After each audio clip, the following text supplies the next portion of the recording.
Of course, the earthquake in Pakistan 6 months ago took a terrible toll. While the disaster has faded from the headlines, millions of survivors are still trying to rebuild their lives while coping with their losses. One American woman is determined to help, as we hear from Michelle Miller. For the mountain people of northern Pakistan, the earthquake left a toll of heartache. 73,000 dead, 70,000 more injured, nearly 3 million left homeless. Many sought refuge here in 10 cities across the Pakistani lowlands. Now that winter's over, those survivors are preparing to climb back to their villages, not knowing what may await them. Emotionally and mentally, it's very devastating. Dr. Kalayjian was on the scene in January, helping quake victims cope with their trauma.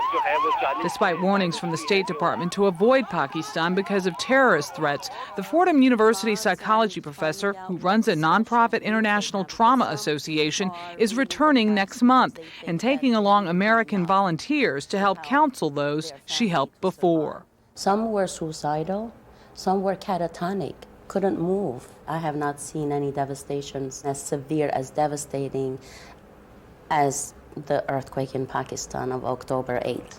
Worse than the tsunami? Worse than the tsunami. After one of the longest sustained foreign relief efforts, the U.S. military operation is over. The last U.S. helicopter pulled out this month. But the fear is people will think the mission is over. The job is just beginning. Dr. Kalayjian will work to build back the lives of those who've lost everything.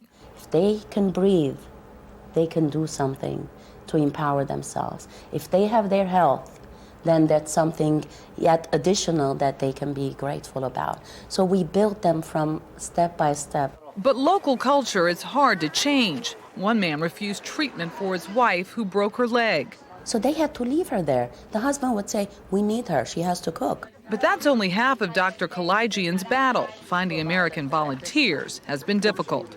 Everybody's scared of Pakistan. They were like, Pakistan? You're going, it's dangerous. You know, they kill our Americans. Some volunteers bowed out under pressure from their parents.